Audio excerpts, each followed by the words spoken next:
안녕하세요. LA의 비투쇼입니다. 오늘은 노래 가사로 시작해 보도록 하겠습니다. 네. 시작합니다.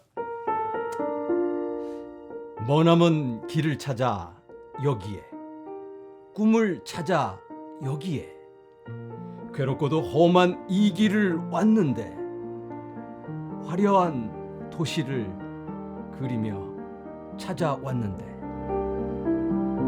결국 초라한 문턱에서 눈물을 먹는다.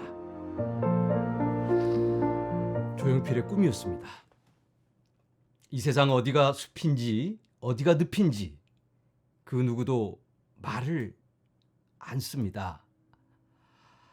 안타까운 우리들의 상황이죠.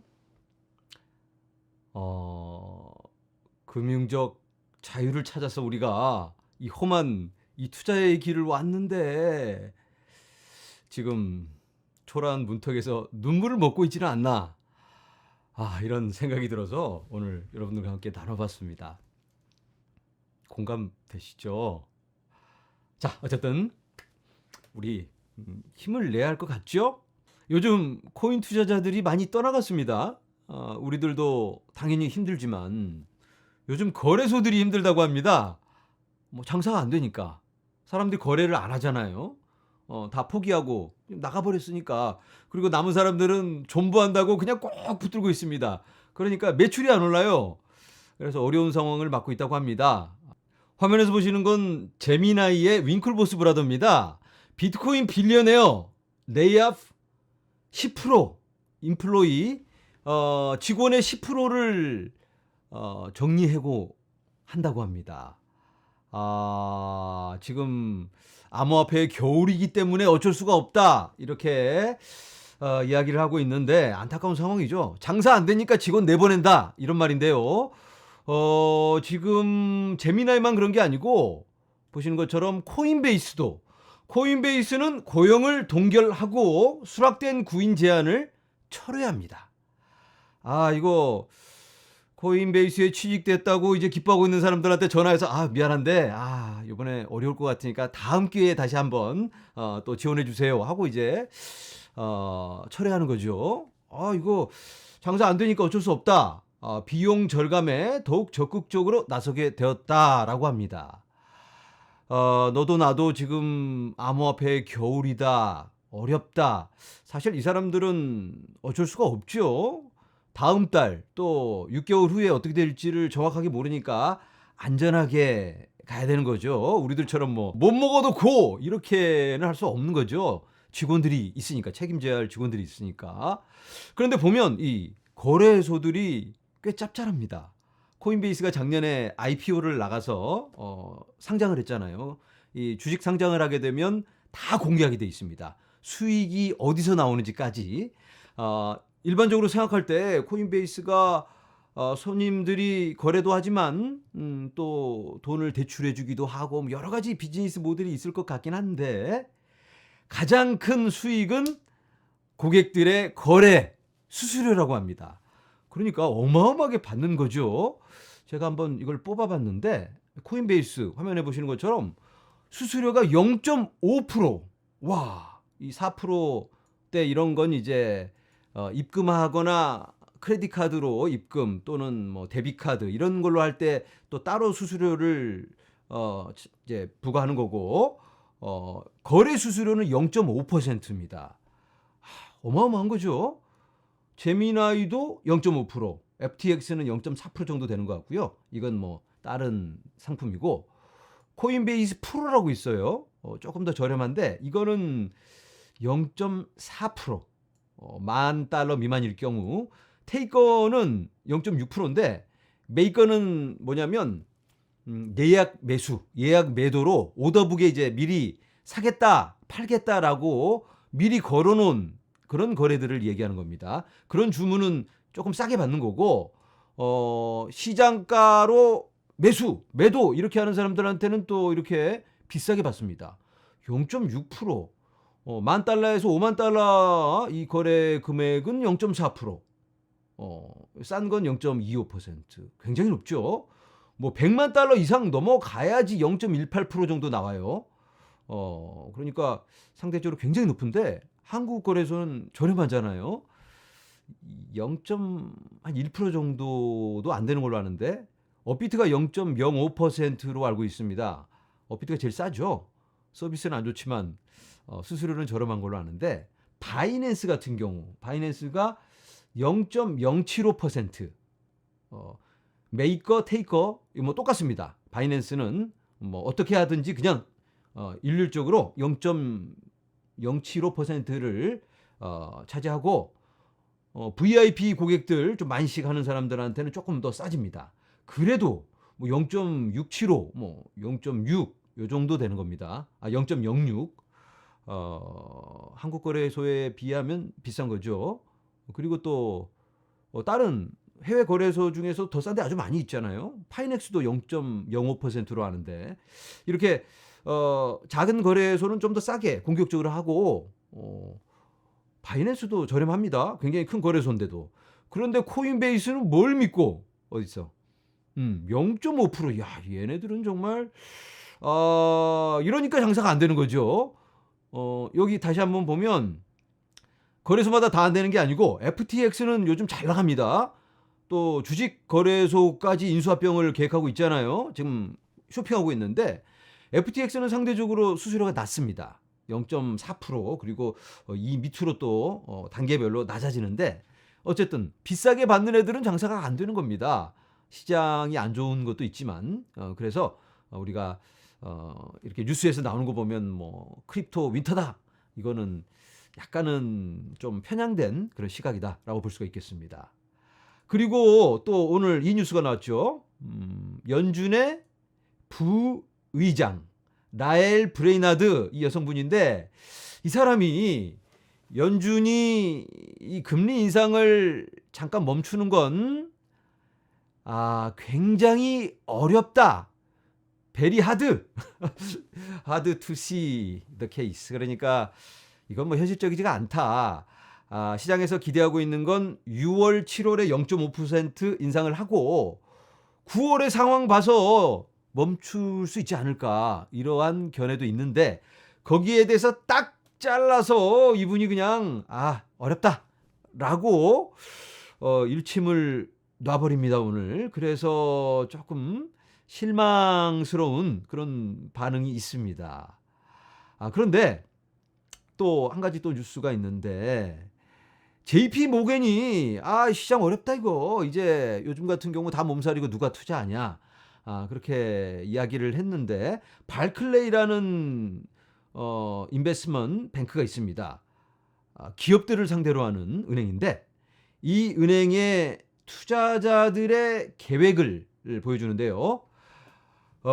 유동성 자산에 대해서는 줄일 걸로 예상이 됩니다. 18%, 21%, 14%, 17%를 줄인다. 그리고 파란 색깔 오른쪽에 있는 게 늘리는 겁니다. 요 정도 늘리고 결국은 더 많이 줄인다. 비유동성 자산에 대해서는 조금 더 공격적으로 늘리는 모습을 볼 수가 있습니다. 그냥 묻어놓는 자산을 말하는 거죠. 비유동성이라는 건 VC 투자하는 거, 인프라에 투자하는 거, 뭐 이런 것들.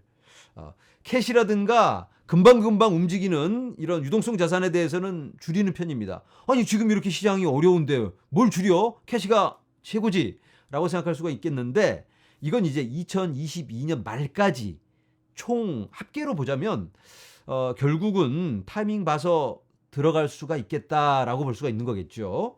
그리고 맨 마지막 요 밑에 보면 여기 잠깐만요. 밑에 크립토라고 있죠. 크립토에 0%였는데 아직까지 이 발클리 고객들이 14%로 늘릴 계획이라고 합니다. 굉장히 비중 있게 크립토를 계획하고 있습니다. 그런데 이 사람들이 조금 불안한 마음은 있습니다. 잘 모르고 또 여러 가지 규제 같은 그런 부분들이 명확하지가 않기 때문에 계획만은 하고 있는데 이렇게 될지는 모릅니다. 뭔가 명확성이 생기고 투자할 만한 환경이 조성된다면 이렇게 되는 거겠죠. 이건 어디까지나 계획이다. 이렇게 된다는 건 아닙니다. 그리고 골드만삭스에서 인슈어스 그러니까 보험회사입니다. 보험회사들이 천천히 암호화폐에 들어가려고 몸을 풀고 있다. 암호화폐에 투자하려고 지금 기회를 노리고 있다. 뭐 이런 얘기입니다. 골드만삭스의 자료입니다.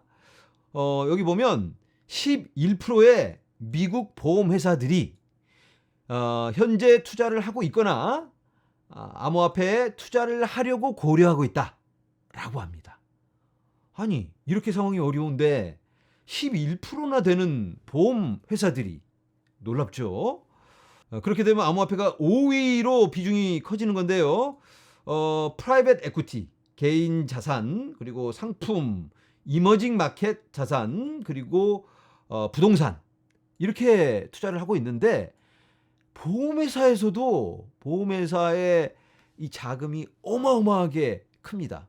어마어마한 시장을 가지고 있어요. 그렇지만 여기 맨 마지막에 이 보험회사들은 아직도 조심스럽다. 왜냐하면 이 암호화폐 시장이 변동이 너무나 크기 때문에. 그렇지만 11%가 벌써 투자를 하고 있거나 고려하고 있는 겁니다, 지금.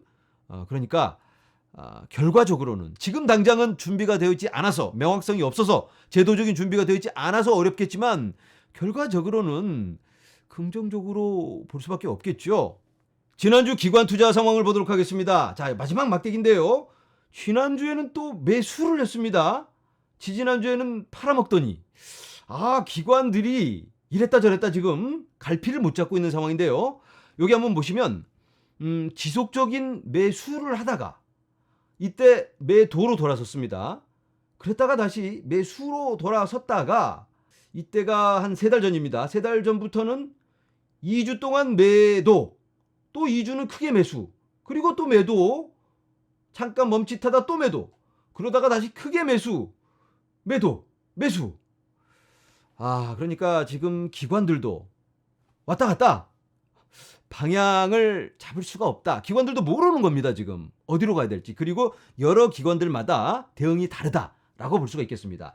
어떤 기관들이 어떻게 대응을 하고 있는지 잠깐 살펴보자면, 이 펄퍼스에서 $75밀리언을 매수를 했습니다.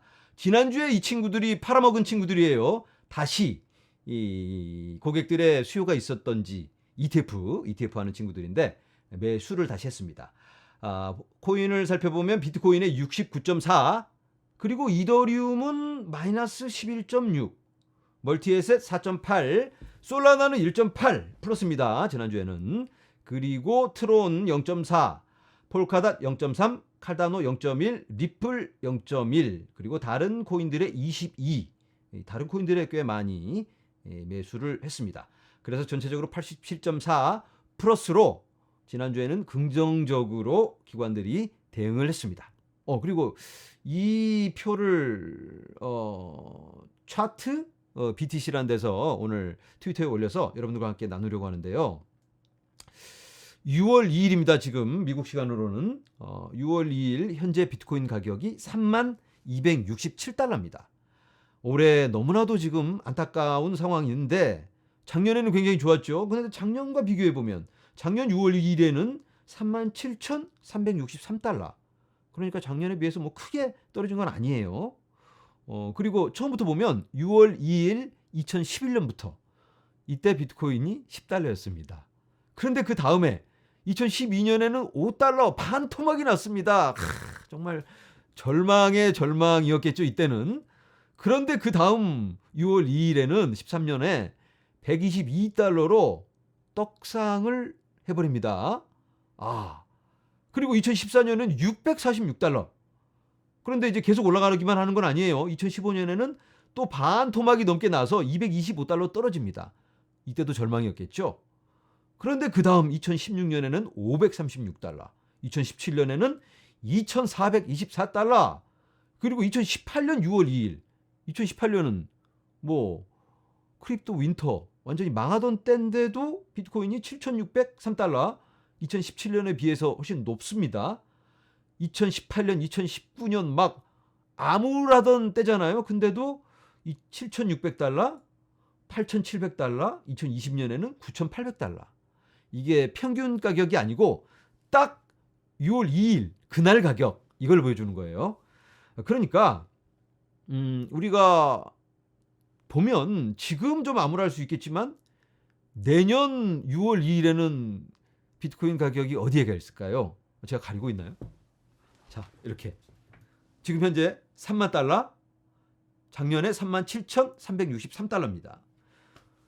작년에 이랬는데 내년에는, 그렇다면 6월 2일 2023년에는 아마 지금의 가격보다는 훨씬 위에 가 있지 않을까라는 합리적인 예상을 해볼 수가 있겠죠.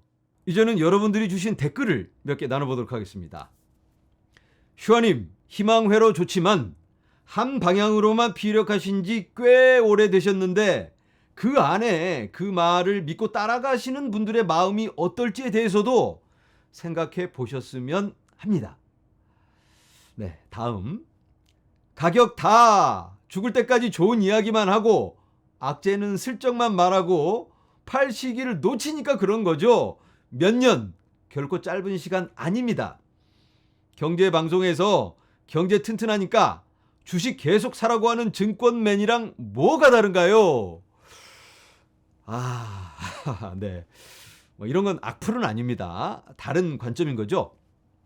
말씀하신 그런 부분들, 저도 공감을 하고 참 안타깝게 생각합니다. 제가 좀 실질적인 도움을 드리면 좋겠는데, 뭐 장기적으로는 좋다. 코인이 미래다. 이딴 소리만 하니까 여러분들이 좀 거리감을 느낄 수도 있고 피부에 와닿지 않을 수 있겠죠. 그런데 뭐 제가 단기적인 방향도 말씀을 드릴 수 있습니다. 저도 나름 생각이 있겠죠. 그런데 그런 단기적인 방향을 말씀을 드리면 몇 번이나 이게 맞을까? 이게 문제입니다. 저도 저를 못 믿습니다. 네.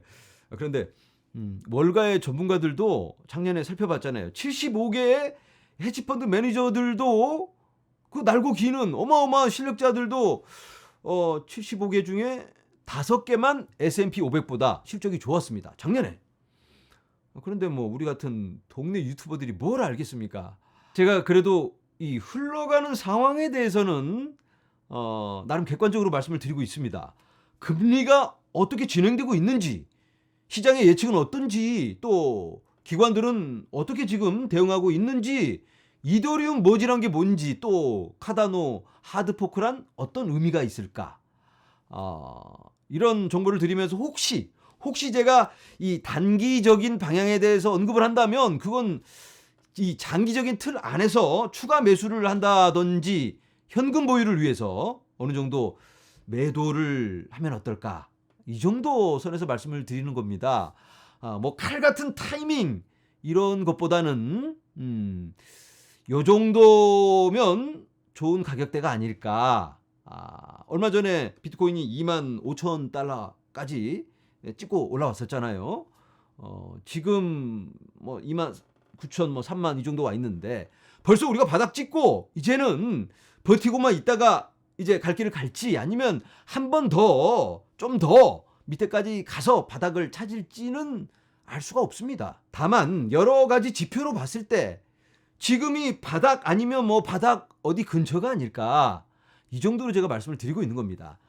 그러니까 장기적인 관점에서 봤을 때 충분히 지금 좋은 기회일 거다라는 개인적인 의견까지 얹어서 말씀을 드리고는 있습니다.